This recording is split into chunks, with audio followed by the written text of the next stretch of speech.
الحمد لله رب العالمين، والصلاة والسلام على سيد الأنبياء والمرسلين وخاتم النبيين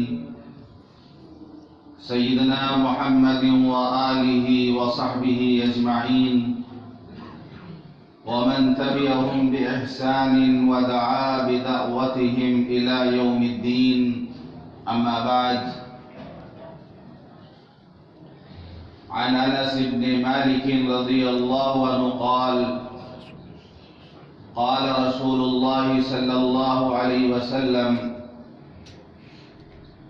لا يؤمن أحدكم حتى أكون أحب إليه من والده وولده والناس أجمعين، أو كما قال عليه الصلاة والسلام. رواه البخاری. محترم بزرگوں، دوستوں اور دینی بھائیوں،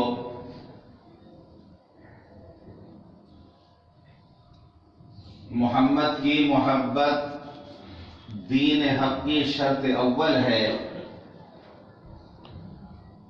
محمد کی محبت دین حق کی شرط اول ہے.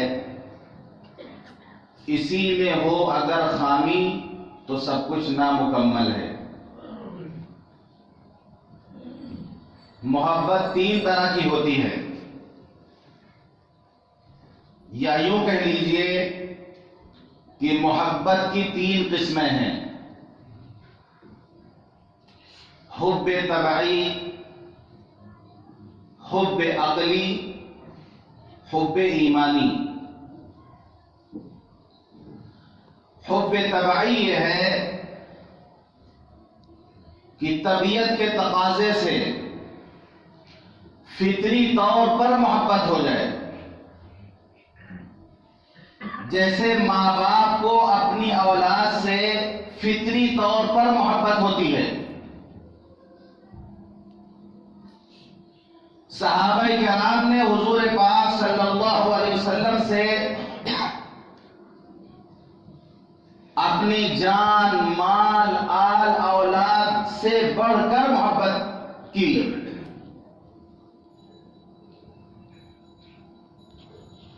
اور آپ نے فرمایا، میں نے ابھی جو حدیث پڑھی ہے بخاری شریف کی، کہ لا یؤمن احدکم حتی اکون احب الیہ من والدہ وولدہ والناس اجمعین، کہ تم میں سے کوئی اس وقت تک کامل مومن نہیں ہو سکتا جب تک میں اس کے نزدیک اس کے والد، اس کی اولاد اور تمام لوگوں سے زیادہ محبوب نہ ہو جاؤں.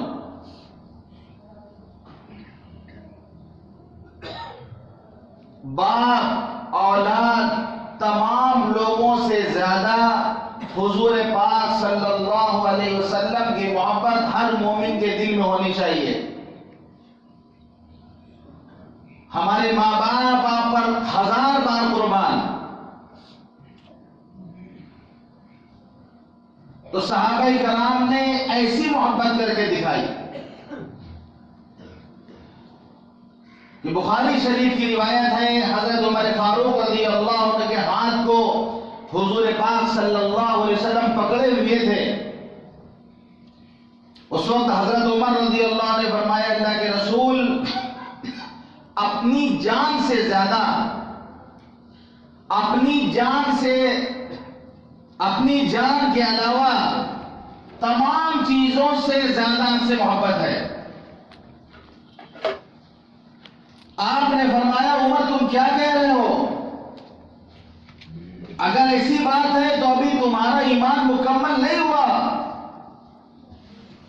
پھر آپ نے قسم کھا کے فرمایا کہ تمہارا ایمان اس وقت تک کامل نہیں ہو سکتا جب تک تمہاری جان سے بھی زیادہ میں تمہیں محبوب نہ ہو جاؤں. پھر حضرت عمر رضی اللہ عنہ نے فرمایا، اللہ کے رسول، اب مجھے آپ ہماری جان سے بھی زیادہ محبوب ہو گئے. تو آپ نے فرمایا، الآن یا عمر عمر اب تمہارا ایمان مکمل ہوا۔ قرآن میں اللہ نے فرمایا النبی اولی بالمؤمنین من انفسهم وازواجہ امہاتہم،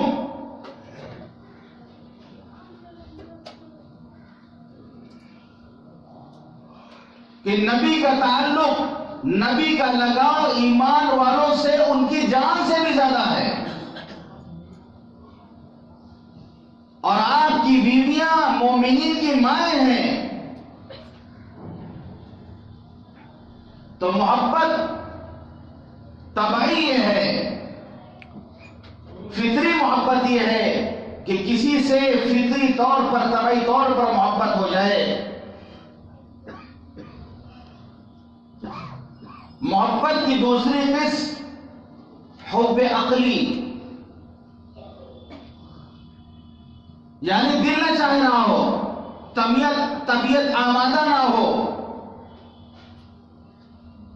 لیکن عقل یہ کہے کہ نہیں، اس چیز کو اپنانا چاہیے، اس چیز کو قبول کرنا چاہیے، اسی میں بھلائی ہے، اسی میں فائدہ ہے، تو پھر انسان کو وہ چیز محبوب ہو جاتی ہے۔ مثال کے طور پر بیماری میں کڑوی کڑوی دوا کھانا آدمی ناپسند کرتا ہے،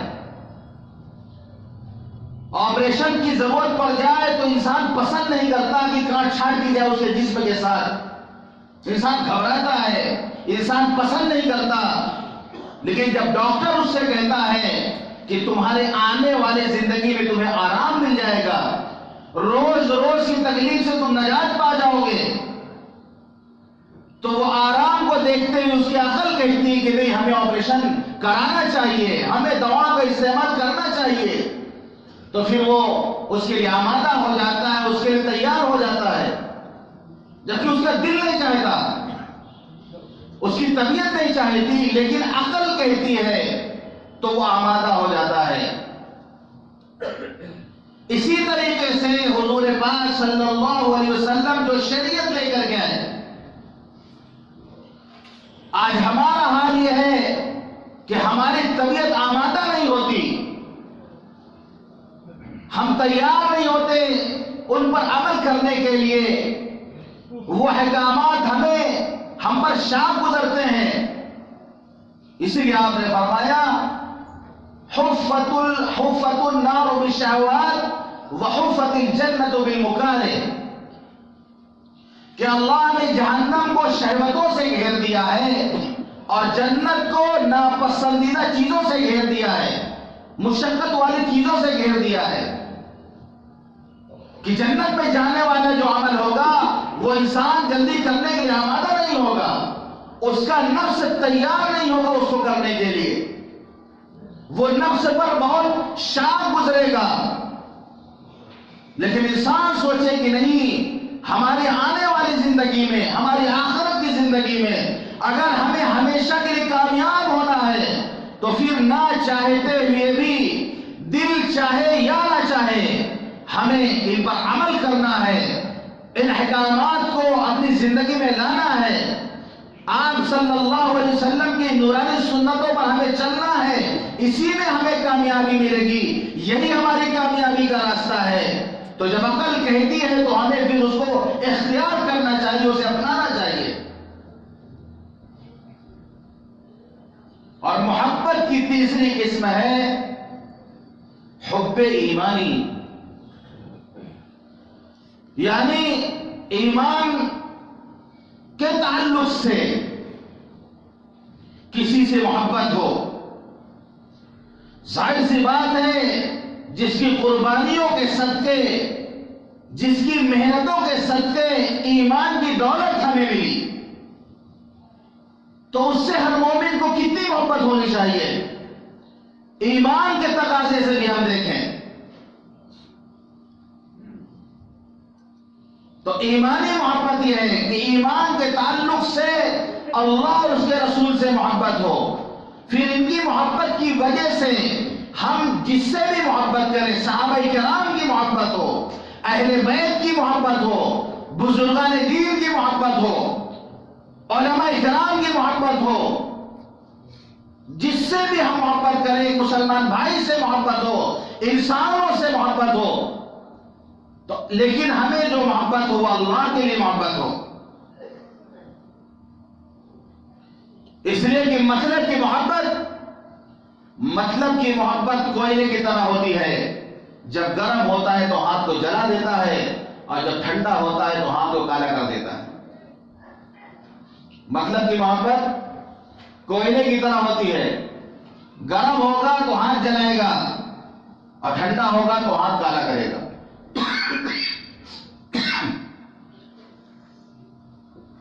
تو صحابہ کرام نے حضور پاک صلی اللہ علیہ وسلم سے جو محبت کی، جب ایمان کی دولت انہیں ملی، پھر آپ نے انہیں جو کہہ دیا اس کو کرنے کے لیے تیار ہو گئے. حبشے کی ہجرت کے لیے آپ نے کہا، وطن چھوڑ کے حبشہ چلے گئے. مدینہ ہجرت کے لیے آپ نے کہا، مدینہ منورہ گھر بار چھوڑ کر مدینہ منورہ ہجرت کر گئے. بدر کے موقع پر صرف 313 کی تعداد ہے، اور لشکر بد مقابل 1000 کا لشکر ہے، لیکن آپ نے فرمایا تو ان کے مقابلے کے لیے چلے گئے. احد کے میدان میں 700 کی تعداد صحابہ کرام کی، اور ادھر 3000 کا لشکر ہے، لیکن حضور پاک صلی اللہ علیہ وسلم کا حکم ہوا چل پڑے. اور یہی نہیں، یہاں تک کہہ دیا اللہ کے رسول، ہم آپ کے آگے سے لڑیں گے، آپ کے پیچھے سے لڑیں گے، آپ کے دائیں سے لڑیں گے، آپ کے بائیں سے لڑیں گے. آپ اگر ہمیں سمندر میں چھلانگ لگانے کا حکم دیں گے تو ہم سمندر میں چھلانگ لگا دیں گے. اے اللہ کے رسول، ہم موسیٰ کی قوم بنی اسرائیل نہیں ہیں جنہوں نے اپنے نبی سے کہہ دیا تھا اذهب انت وربك فقاتلا انا هاهنا قاعدون، کہ اے موسیٰ آپ جانے اور آپ کا رب جانے، ہم جنگ کرنے نہیں جائیں گے، ہم تو یہیں پر بیٹھے رہیں گے، آپ جا کے جنگ کر لیجئے. ہم موسیٰ کی قوم بنی اسرائیل نہیں ہیں. پیٹ پر پتھر باندھ کر، فاقہ کش ہو کر حضور پاک صلی اللہ علیہ وسلم کے فرمان پہ عمل کیا، اور ثابت کر دیا، ایسی محبت پیش کی کہ تاریخ میں محبت کی ایسی مثالیں نہیں ملیں گی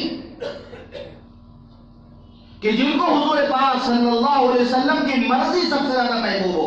حضور پاک صلی اللہ علیہ وسلم کی پسند میں ان کو اپنی پسند نظر آئے، بلکہ حضور پاک صلی اللہ علیہ وسلم کی پسند اور زیادہ بڑھ کر کے وہ اپنی پسند کے مقابلے میں کہ فرمایا صحابہ نے اللہ کے رسول، آپ جس سے تعلق قائم کریں گے ہم اس سے تعلق قائم کریں گے، آپ جس سے تعلق توڑیں گے ہم اس سے تعلق توڑ لیں گے. آپ ہمارے مال میں سے جتنا چاہے لے لیں، اے اللہ کے محبوب، جو مال آپ ہم سے لیں گے وہ زیادہ محبوب ہماری نظر میں ہوگا اس بچے ہوئے مال کے مقابلے میں. تو ایسی محبت کی مثال قائم کی صحابہ کرام نے کہ آپ کی محبت کے مقابلے میں باپ بھی آیا ہے، دین کے مقابلے میں اگر سگا باپ بھی آیا ہے اور اسلام کے راستے میں حائل ہوا ہے تو اس کی گردن اڑا دی ہے صحابہ کرام نے. حضرت ابو عبیدہ بن جراح رضی اللہ عنہ کے والد عبداللہ بن جراح غالباً جنگ بدر میں سامنے بار بار آ جاتے تھے، وہ کتراتے تھے کہ باپ ہٹ جاتے تھے، لیکن جب بار بار بیچ میں آ جاتے تو انہوں نے دیکھا کہ ان کا باپ اب راستے میں حائل ہو رہا اور یہ اللہ اور اس کے رسول کی دشمنی کے مقابلے میں آیا ہے. پھر انہوں نے باپ کی محبت کی پرواہ نہیں کی، باپ کا ترس ہم سے جدا کر دیا کہ جو اللہ اور اس کے رسول کا دشمن وہ ہمارا بھی دشمن، کیونکہ دشمن کا دوست بھی دشمن ہوتا ہے، دشمن کا دوست بھی دشمن ہوتا ہے.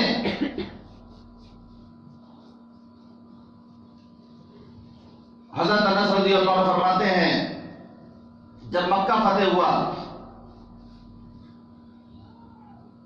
تو حضرت ابوبکر صدیق رضی اللہ عنہ کے والد حضرت ابو قحافہ رضی اللہ عنہ زندہ تھے. اس وقت بیماری جا چکی تھی، بہت عمر ہو گئی تھی ان کی، لیکن اللہ نے ایمان ان کے مقدر میں لکھا تھا. اور شاید حضرت صدیق اکبر کو یہ شرف بھی ملنا تھا کہ تنہا صدیق اکبر وہ صحابی ہے جن کی 4 پشت صحابی ہے، 4 پشت صحابی، جیسے حضرت یوسف علیہ السلام وہ نبی ہیں کہ 4 پشت نبی، حضرت یوسف علیہ السلام خود نبی، ان کے والد حضرت یعقوب نبی، ان کے والد حضرت اسحاق نبی، ان کے والد حضرت ابراہیم نبی علیہ السلام۔ صدیق اکبر وہ صحابی ہے کہ 4 پشت کے صحابی ہے، ان کے والد حضرت ابو قحافہ صحابی، حضرت صدیق اکبر خود صحابی، ان کے بیٹے حضرت عبد الرحمن، ان کے اولاد حضرت عائشہ، حضرت اسماء، یہ سب صحابہ میں سے ہیں، ناتی پوتے بھی صحابی، تو ان کی 4 پشت صحابی ہے۔ فتح مکہ کے موقع پر اپنے والد کو پکڑ کر حضرت صدیق اکبر نے بیعت کرانے کے لیے حضور پاک صلی اللہ علیہ وسلم سے، جب ان کے والد حضرت ابو قحافہ نے اپنا ہاتھ حضور پاک صلی اللہ علیہ وسلم کے ہاتھ میں دیا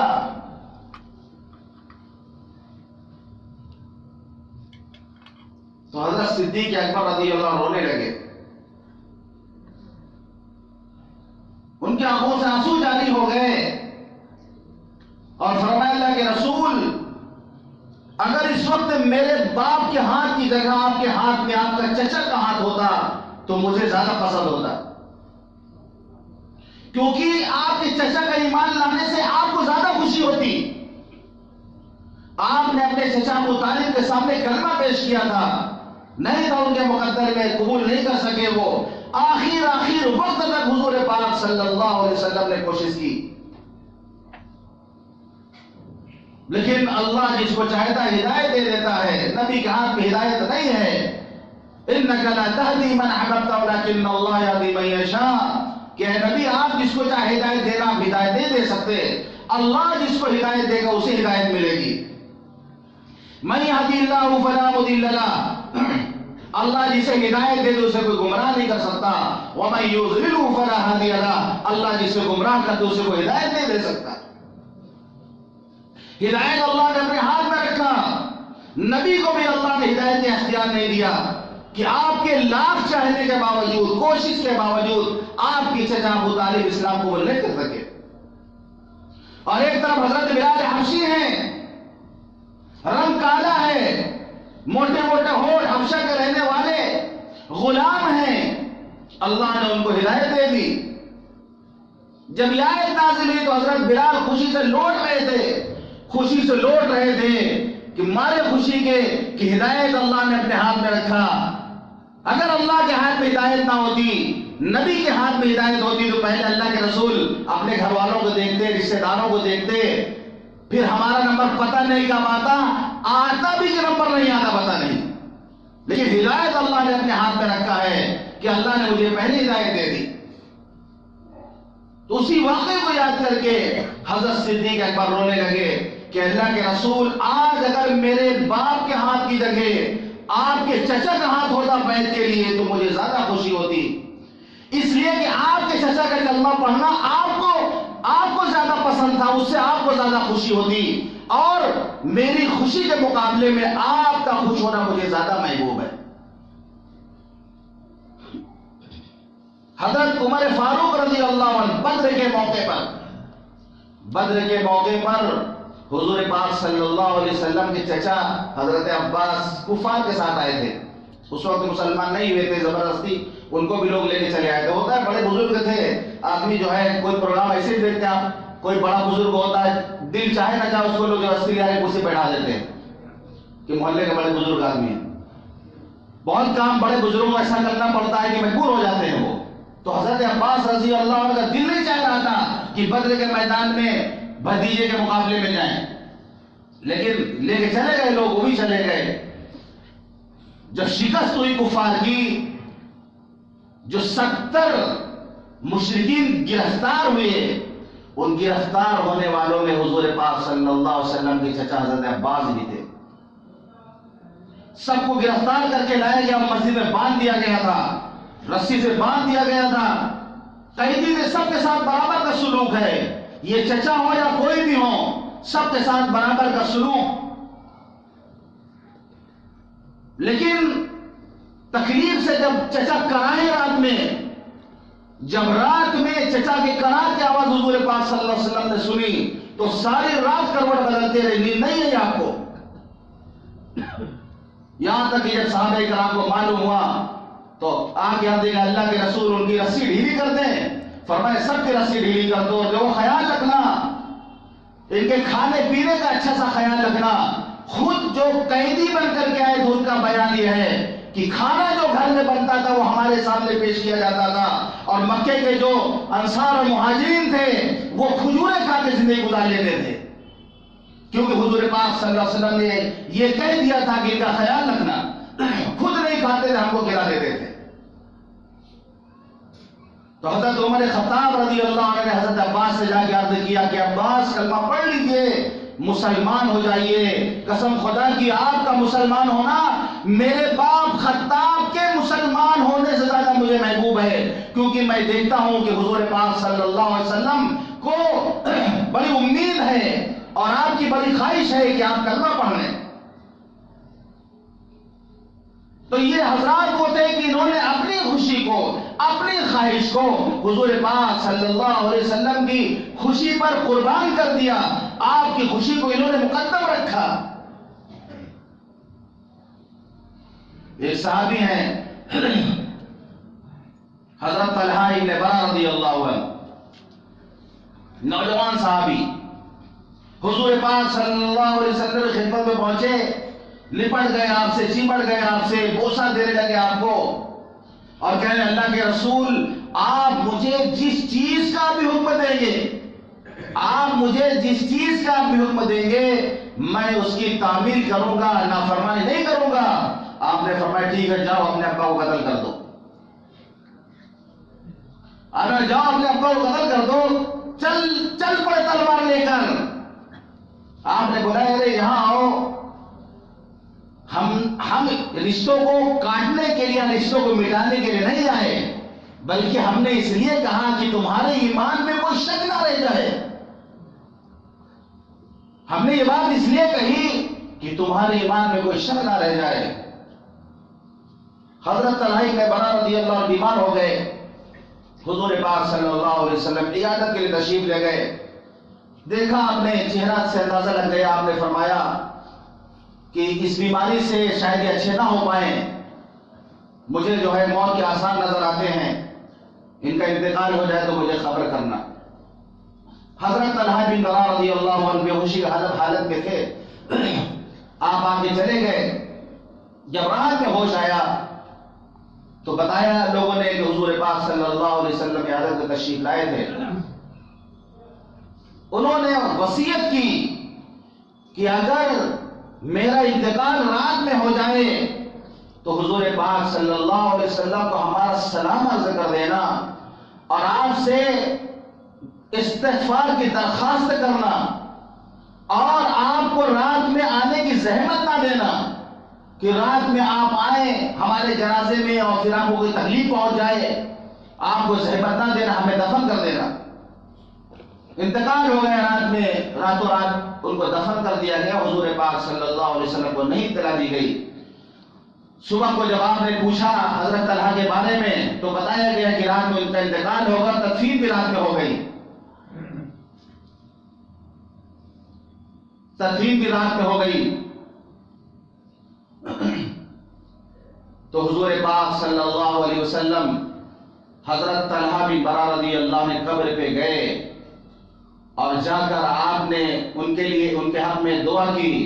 اور کیا دعا کی؟ یہ دعا کی کہ اے اللہ تیری طلحہ سے اس حال میں ملاقات ہو کہ تو اسے دیکھ کے ہنس رہا ہو اور وہ تجھے دیکھ کے ہنس رہا ہو. یہ دعا آپ نے کی ان کے بارے میں. تو صحابہ کرام کا معاملہ یہ تھا محبت کا کہ حضور پاک صلی اللہ علیہ وسلم جو حکم دے دیں، جو ارشاد فرما دے اس کو کرنے کو تیار، بلکہ محبوب کی ادنا ناگواری بھی برداشت نہیں. محبت کا معاملہ بہت نازک ہوتا ہے. جو ہے اہل محبت بس وہی اس کو سمجھتے ہیں کسی کا دیکھ لینا درد کا کافور ہو جانا.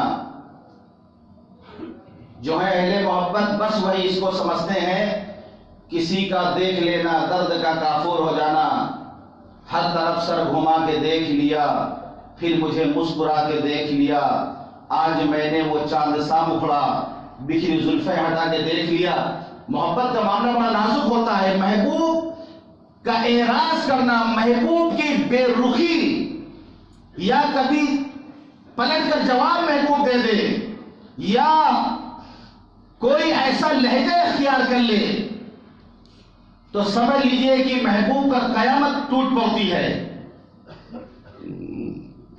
کہ عمر بھر کو مجھے بے صدا کر گیا، عمر بھر کو مجھے بے صدا کر گیا، تیرا ایک بار منہ پھیر کر بولنا، منہ پھیر کے کوئی بول دے ایک بار، انسان کو ہمیشہ یاد رہ جاتا ہے وہ۔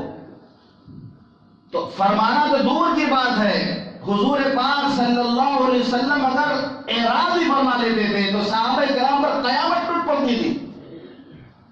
ابو داؤد کی روایت ہے کہ حضور پاک صلی اللہ علیہ وسلم تشریف لے جا رہے تھے، دیکھا ایک مکان بنا ہوا ہے، مکان پہ قبہ گنبد بنا ہوا ہے، پوچھا کس کا یہ مکان ہے؟ بتائیں کہ آپ کو فلاں صحابی کا مکان ہے۔ اچھا ٹھیک ہے، آپ چلے آئے، پھر وہ صحابی حضور پاک صلی اللہ علیہ وسلم کی مجلس میں جب آئے تو آپ نے اعراض فرما لیا، ان کی طرف سے سلام کیا، آپ نے جواب نہیں دیا، اعراض فرما لیا، پھر انہوں نے سلام کیا، آپ نے ادھر توجہ نہیں دی، پھر انہوں نے سلام کیا، آپ نے توجہ نہیں دی۔ حیران پریشان، کیا غلطی آج مجھ سے ہو گئی کہ محبوب ناراض؟ کہ صحابہ کا معاملہ تو یہ تھا کہ ایک صحابی گھر میں بیٹھے ہوتے تھے، جب حضور پاک صلی اللہ علیہ وسلم کی یاد آتی تھی تو بھاگ کے آتے تھے اور آپ کا دیدار کرتے تھے۔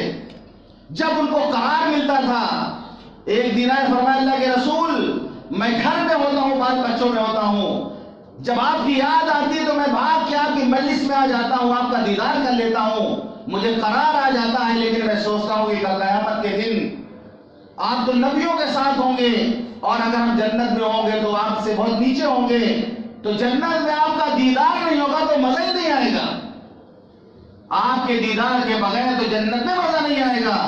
جبریل امین آیت لے کے نازل ہو گئے، وَمَن يُطِعِ اللَّهَ وَالرَّسُولَ فَأُولَٰئِكَ مَعَ الَّذِينَ أَنْعَمَ اللَّهُ عَلَيْهِم مِّنَ النَّبِيِّينَ وَالصِّدِّيقِينَ وَالشُّهَدَاءِ وَالصَّالِحِينَ وَحَسُنَ أُولَٰئِكَ رَفِيقًا، کہ جو اللہ اور اس کے رسول کی اطاعت کرے گا وہ انبیاء کے ساتھ، صدیقین کے ساتھ، شہداء کے ساتھ، صالحین کے ساتھ ہوگا۔ تو صحابہ کرام کا معاملہ یہ تھا کہ جب آپ کا دیدار کر لیتے تھے تو ان کو مزہ آ جاتا تھا، اور یہاں معاملہ یہ ہے کہ آپ اعراض فرما رہے ہیں، بے رخی ہے۔ صحابہ کرام سے مجلس ختم ہوئی، پوچھا کہ بھائی کیا بات ہے؟ تو صحابہ نے بتایا کہ حضور پاک صلی اللہ علیہ وسلم کا گزر ہوا تھا، تمہارے گھر کے پاس سے دیکھا، بہترین مکان بنا ہوا ہے، قبہ بنا ہوا ہے، بس آپ نے دریافت کیا تھا، بتا دیا گیا تھا کہ مکان آپ کا ہے۔ اسی وقت گئے پھاوڑا لے کر پورے مکان کو اپنے ہاتھ سے توڑ کر زمین کے برابر کر دیا کہ جو مکان میرے محبوب کی ناراضگی کا باعث بنے، ایسے مکان سے مکان کا نہ ہونا بہتر ہے۔ مکان توڑ کے زمین کے برابر کر دیا، اور واہواہی نہ کہ بتایا نہیں کہ اللہ کے رسول ہم نے مکان توڑ دیا ہے، بتایا بھی نہیں آگے کچھ۔ پھر کچھ دنوں بعد حضور پاک صلی اللہ علیہ وسلم کا گزر ہوا تو دیکھا مکان غائب ہے، زمین بوس ہے، زمین برابر ہے۔ آپ نے پوچھا مکان کیا ہو گیا؟ صحابہ نے اب دیکھا اللہ کے رسول، وہ آپ نے اس دن یہ عرض کیا تھا، پوچھا تھا آپ نے کس کا مکان ہے، اور پھر وہ آپ کی مجلس میں گئے تھے تو آپ نے اعراض فرمایا تھا، اس کی وجہ سے انہوں نے مکان کو توڑ دیا۔ پھر جب حضور پاک صلی اللہ علیہ وسلم سے ملاقات ہوئی تو آپ نے ان سے فرمایا کہ جو مکان دنیا میں بنائے گا یہ مکان بنانے کے لیے وبال جان بنے گا، جو مکان بنائے گا یہ مکان اس کے لیے وبال جان بنے گا۔ ہاں ضرورت کے لیے، زندگی گزارنے کے لیے اگر انسان بنا لیتا ہے رہنے کے لیے مکان تو اس میں کوئی حرج نہیں ہے، لیکن صحابہ کا مزاج وہ تھا، ان کا معیار وہ تھا، اس لیے آپ نے منع کیا تھا کہ ان کے رخ کو آپ نے ہمیشہ آخرت کی طرف موڑا، دنیا سے پھیر کر آخرت کی طرف موڑا، جنت کی طرف ان کے رخ کو پھیرا تھی۔ کبھی دنیا کی بات بھی آتی تھی تو آپ فوراً کہہ دیتے تھے کہ تم نے آج اتنا نفع کمایا ہے، میں ایک عمل ایسا بتاتا ہوں اس اس کو کرے گا تو یہ نفع مل جائے گا تمہیں.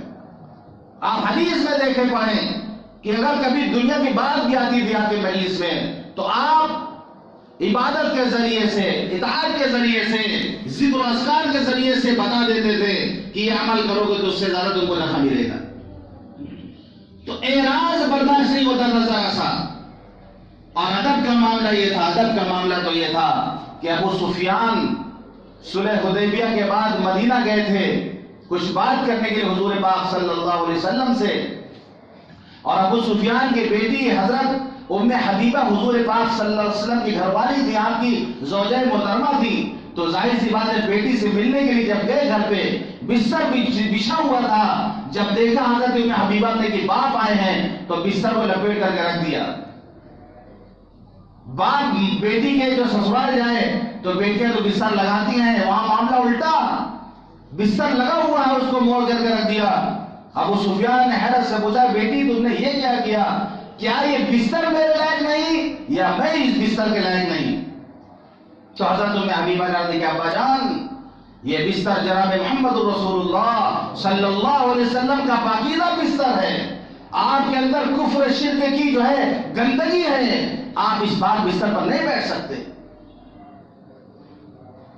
تو یہ ادب کی انتہا تھی، یہ ادب کا معاملہ تھا کہ باپ کا رشتہ ہوگا اپنی جگہ پہ ہوگا، لیکن محبوب کا رشتہ، نبی کا رشتہ وہ باپ کے رشتے بھی زیادہ بڑھ کر کے ہے، اور نبی کا ادب باپ کے ادب سے بڑھ کر کے ہے. تو النبی اولا بالمؤمنین من انفسہم، نبی کا تعلق، نبی کا لگاؤ، نبی کا رشتہ ایمان والوں سے ان کی جانوں سے بھی زیادہ ہے. تو ہر ایمان والے کو چاہیے کہ اللہ اور اس کے رسول کی محبت سب سے زیادہ اس کے اندر ہو، اپنی جان سے، مال سے، آل اولاد سے زیادہ محبت ہو. اگر ایسا نہیں ہے تو جان لینا چاہیے کہ ایمان مکمل نہیں ہوا ہے. اللہ تعالی ہم سب کو ان تمام باتوں پر کہنے، سننے، عمل کرنے کی توفیق عطا فرمائے. واخر دعوانا الحمد